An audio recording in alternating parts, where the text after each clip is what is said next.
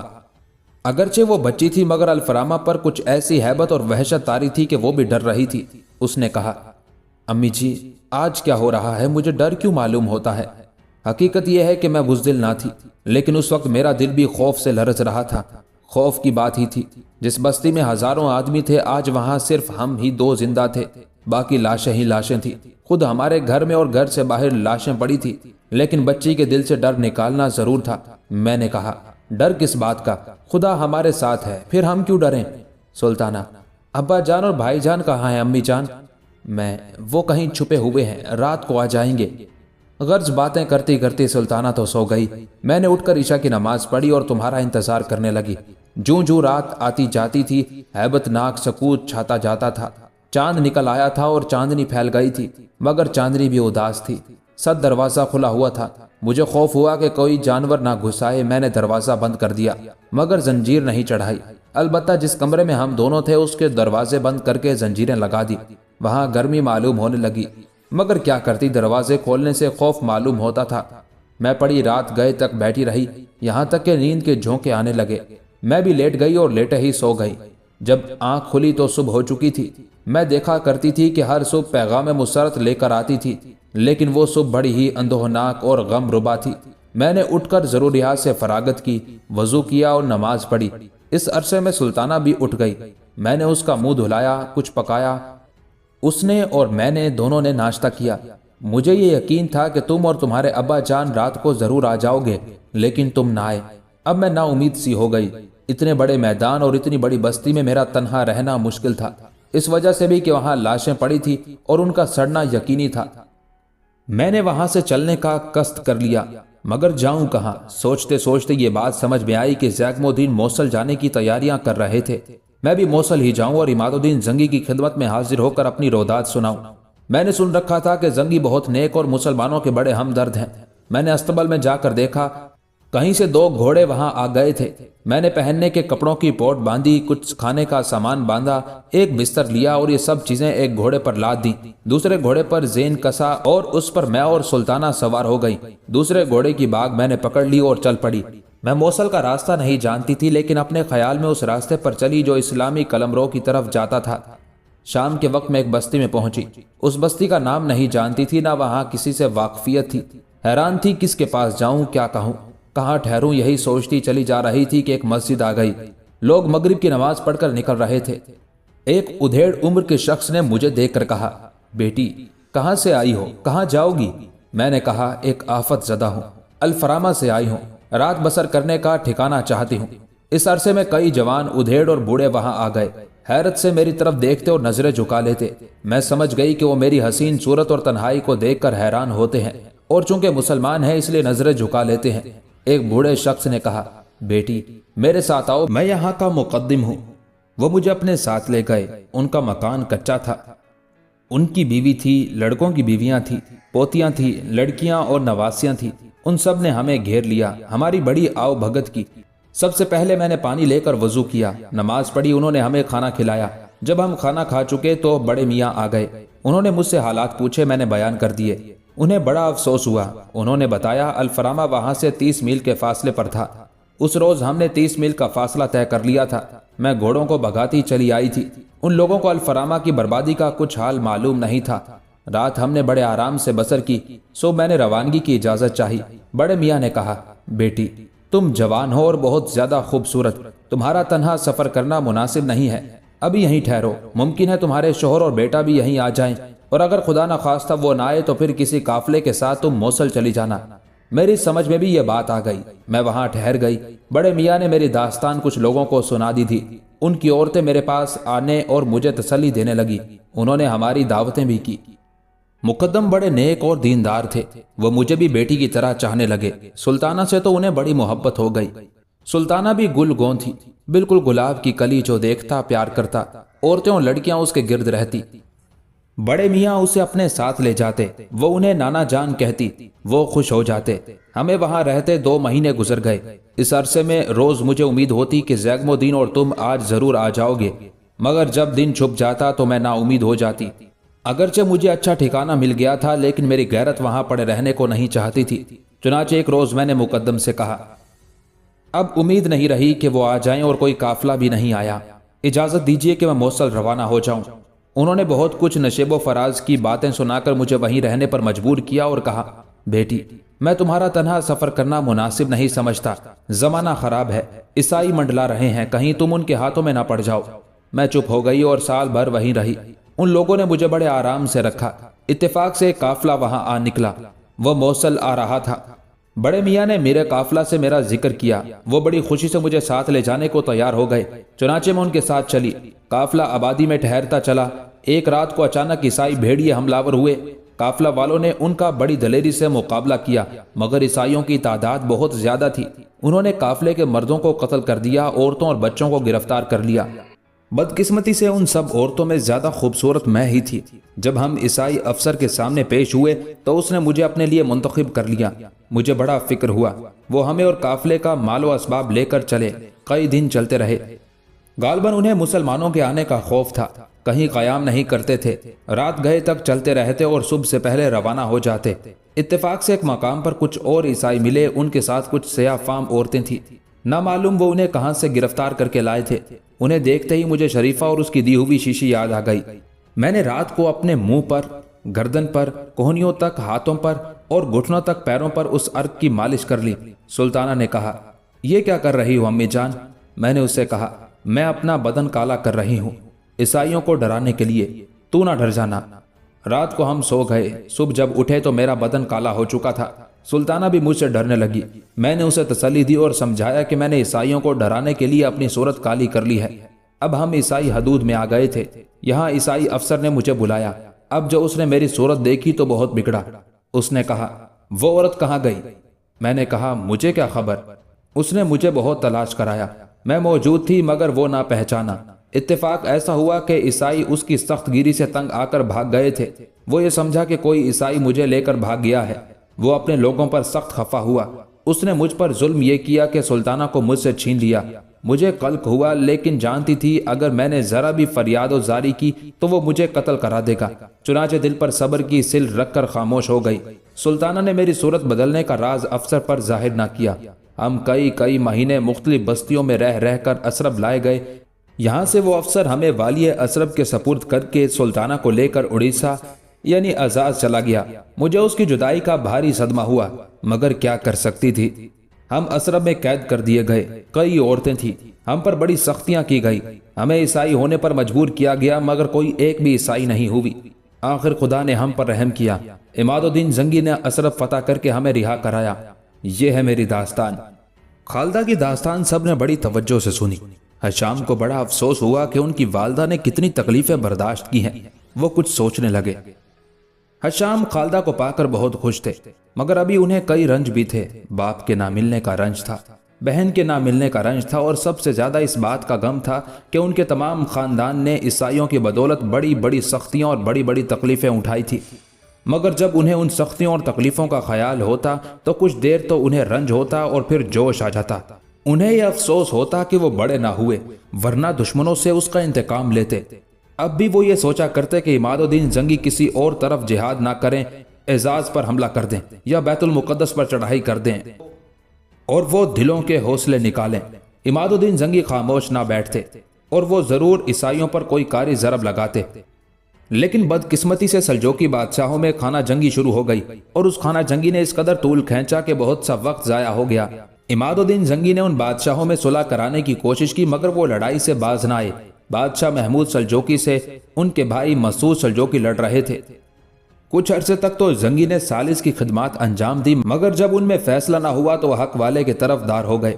حق پر شاہ محمود تھے۔ مسعود ان سے ناخوش ہو گئے اور انہوں نے عماد الدین زنگی کو نقصان پہنچانے کی کوشش کی اور موصل پر چڑھائی کر دی۔ اگر عماد الدین زنگی چاہتے تو مسعود کا مقابلہ کر کے انہیں ہزیمت دے دیتے، مگر وہ ان کے باپ سلجوقی بادشاہوں کے نمک خوار تھے۔ اس کے علاوہ وہ مسلمانوں سے جنگ کرنا برا سمجھتے تھے، اس لیے وہ ان سے نہیں لڑے، بلکہ انہوں نے جس طرح بھی ہوا مسعود سلجوقی سے صلح کر لی۔ ان جھگڑوں میں عماد الدین زنگی کے کئی سال بیکار ہو گئے اور انہیں عیسائیوں سے جہاد کرنے کا موقع نہ مل سکا۔ حشام بھی اسی وجہ سے مجبور رہے۔ حشام رفتہ رفتہ بڑے ہوتے جا رہے تھے۔ اس عرصے میں ان کی عمر 15 سال کے قریب ہو گئی تھی۔